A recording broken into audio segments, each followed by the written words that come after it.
When you see the track vehicles go around our track, they tend to go around the corner like the edge of a 50p piece or an old triply bit. Straight line, pull on the stick, change the angle, another straight line, another pull on the stick. So it stops, if you keep pulling on the stick all the time, your brakes might heat up so much they don't work or you wear them out too quickly. Now finally, you'll be pleased to know, here comes the proper tank. And this tank coming on now, very, very famous tank.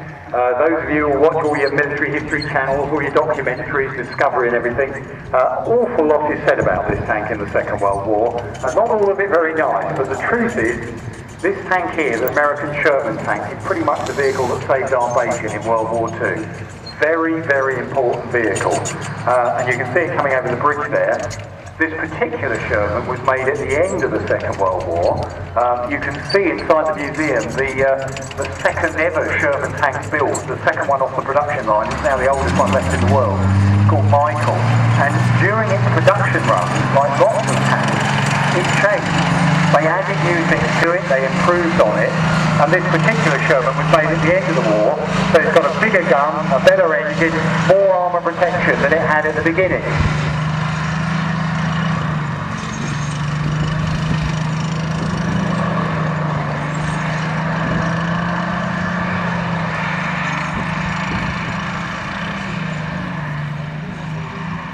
So why was the Sherman so important?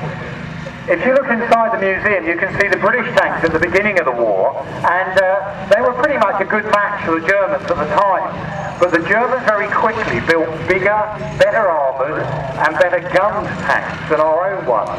And our own energy in World War II, we tended to go for the aeroplanes. We knew we couldn't invade Germany for a while, let's build bombers instead. So that's where our energy went in World War II. And our own tank design fell behind the Germans. We sent our tank experts out to America to help the Americans design a tank. America doesn't enter the war till December 1941, and they're already designing this vehicle. And the Americans are very sensible. They play to their strengths. They make the tank reliable. They use proven components.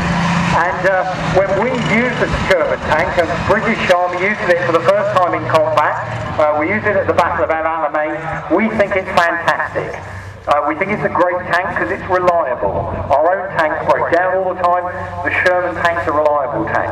It had a very good gun on it when it first started the war. Something called a 76mm or 75mm medium velocity dual purpose gun. What does all that mean? 75mm, 7.5 centimetres, the hole at the end of the barrel, 7.5 centimetres across. Medium velocity, the Browns come out with a medium amount of force behind them. Dual purpose, they could fire rounds that blow up and send metal everywhere, that's called high explosive, as well as slugs of metal that you fire at another tank, armour piercing shots as they're called, that will smash their way into the enemy tank. Now, for us, again, our own tanks earlier in the war, we could only fire one type, or the other type, we couldn't fire both. So again, we thought the Sherman was great. So reliable, well gunned, and it was relatively well protected for the early part of the war. This tank was made later in the war. It's got a 76mm gun, so only a millimetre bigger across the hole at the end of the barrel. It's high velocity, the gun. So the rounds come out with a tremendous amount of force because they wanted them to fight German tanks, and for that you needed a hell of a lot of welly behind your slug of metal. Kinetic energy it's called, the amount of force you can put behind the piece of metal to smash your way into a German tank. Now inside that tank there's a crew of 5. 3 guys are up in the turret. The commander, as you face the tank, he's on the left with his head out the hatch. He's the one in charge, obviously. He can see, because he's higher up, where the vehicle's going.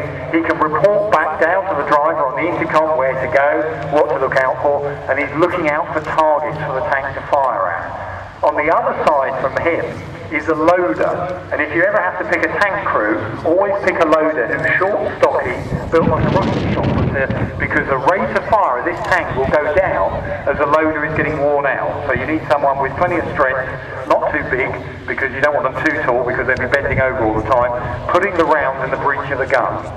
The gunner actually fires the gun, and he sits in front of the commander, and he's got his periscope sight there, and he's actually got a foot pedal to press down when he wants to fire that big 76mm gun coming out the turret. In the front of the tank as you face it, on the right is the driver.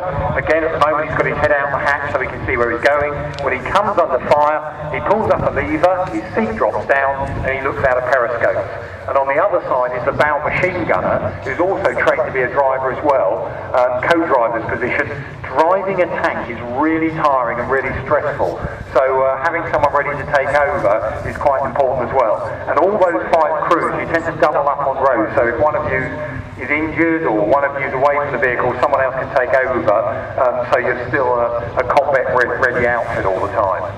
The engine's in the back, and this particular Sherman has got a twin diesel engine in it. On the whole, tank crews tend to like diesel better than petrol.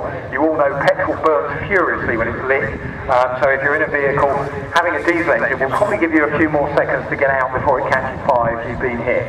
And getting out of a vehicle in a hurry is quite an important thing that tank crews are trained to do. So an engine's at the back, the drive comes through to the front, and you'll see those 2 wheels that are powering that track along there in the front. So the driver sits right next to the gearbox, it's just to the right-hand side of his leg there. Now also on the top there you can see the machine gun. There's machine guns next to the main gun, and there's another machine gun in the bow of the tank as well.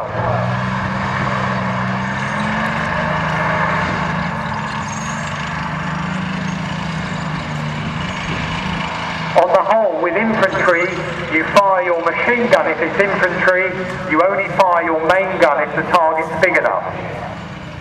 And in this generation of tanks, the Sherman, tanks tended to fire only when they stopped. They could fire on the move, but the truth is they were very, very inaccurate. Modern tanks, they've got stabilised guns, they can point to the target, it doesn't matter where they're moving, the guns can lock on a target. And if you can fire on the move, it means you're a much harder target for the enemy to hit.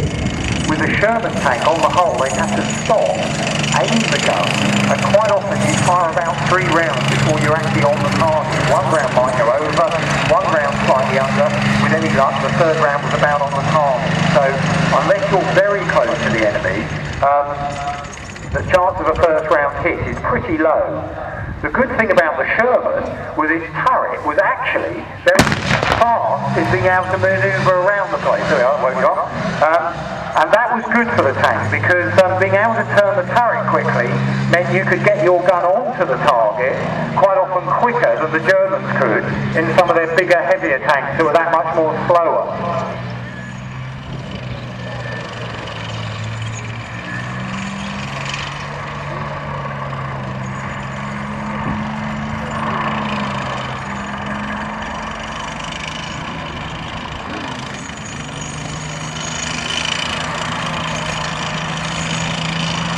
Now in lots of the documentaries on the television, they criticise the Sherman because it hasn't got as big a gun as those big German tanks you can see in the museum, like the Panther, the Tiger and the King Tiger. And its armour protection is certainly not as great, but the key thing to remember in here is it's a numbers game. The Germans, that famous Tiger 1 tank we've got in there that every now and again we try and run for the public, that tank, the Germans only make 1,300 of them. The Americans make over 50,000 Sherman tanks.